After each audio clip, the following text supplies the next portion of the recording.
Welcome to Contemporary Black Voices, where we tell stories our way. And my name is Dr. Sharon Michael Chadwell. I am one of the panelists, and with me today are my buddies, Chris Dawkins and Caleb Alexander. Now, today's topic is probably controversial because we're going to talk about Larry Hoover.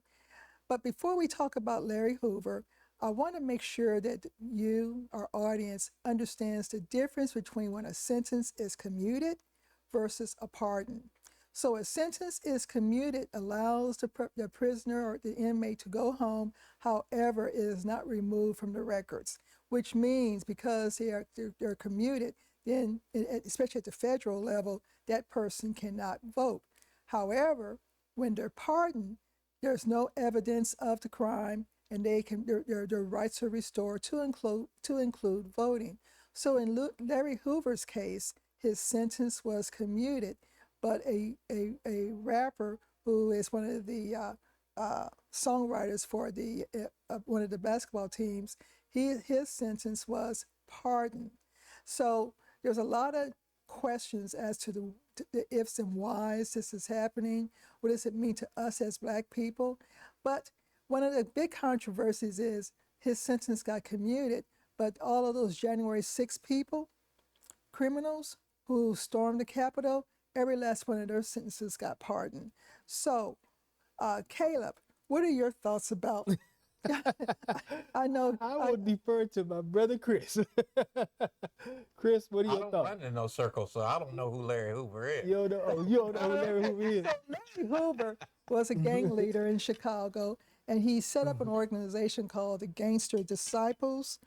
And through his leadership, he was able to run his business, and this organization not only was headquarters in Chicago, it was across the United States, okay? So your typical gangster drug lord story.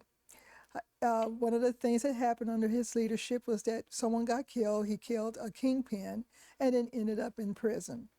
Not only at the state level, he had state charges, but he also had federal charges. Rappers such as Kanye West, Drake, they include his name in songs advocating for his release. And later on, so last week, President Trump commuted his sentence. So he's at home, free, but he's still being held accountable to Illinois on some state charges. So do you have any idea why it was commuted and not pardoned?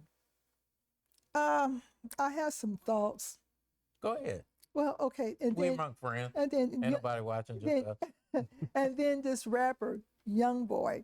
Now, YoungBoy got picked up for running firearms across the Utah state lines and dealing with prescription drugs or pharmaceutical issues.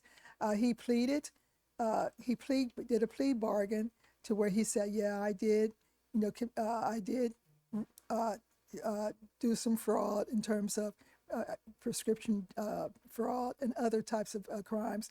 But so he did a plea bargain. However, his crimes were pardoned. Now, going back to Larry Hoover, he got a sentence up to 150 years, up to 200 years, 150 years. But during the 50 years he spent in the federal prison, half of the time, and I can't even imagine this, half of the time was done in solitary confinement.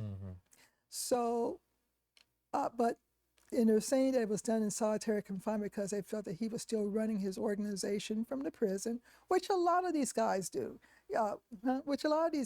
Somehow they're running their business from the prison. We've got one running his business at a certain governmental location in the United States. Right. But that's not unusual, but they put him in solitary confinement. So let me ask this. I'm trying to understand all of this. So he was it state prison originally? So then he was, and then he got to federal prison? Then he got indicted for running a continuing criminal enterprise. At the federal prison? While he was in state prison. He was in the state prison. Right. So he was While going you're across in state lines. he's in state prison. He's still running the Gangster Disciples. So in order to stop that, they indict him on a continuing criminal enterprise charge, conspiracy and all kinds of stuff. And then he gets convicted. They take him to federal prison. They stick him under a mountain in Colorado and isolate him. So that cuts off his connection to the organization. Now, during the show, before the show started, I think you were asking, what's his net worth? Well, his net worth in 2025 is $10 million. His son has opened a legitimate business, but there's still thought that was another Money way. laundering. I don't want to say money laundering. What do you want to say? He was still managing his father's business. Oh. Yeah. Well, we know what his father's business was. Right, the family business. Right. So I have some thoughts about this. Go ahead, Doc. What's your thoughts? In terms of Larry Hoover, okay, so he's old. And I don't know if we can really squeeze too much out of him in terms of societal good. However, YoungBoy, who's a rapper, was pardoned. And with all of these political campaigns and elections coming up, I believe that one of the main reasons why Trump pardoned him because YoungBoy was using all his experiences to write his songs, and he's streamed a lot, and he's going to probably say something about this pardon. This is going to be a way for the MAGA group to hold on to the group of young black men and more, possibly more, who voted for him. So you say it's kind of like a bone to the young black community, young black men. But that's only under the assumption if you assume that Taco is going to be able to run a third term. No, I mean for the purpose of keeping the house, I think. You know what I mean? Yeah. And then the assumption is that people who listen to YoungBoy are actually going to go out and vote in the midterms. That's the biggest assumption, right there. You know what I mean?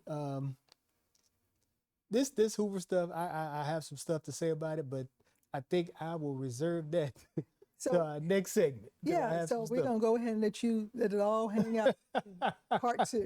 And with that being said, we will be right back.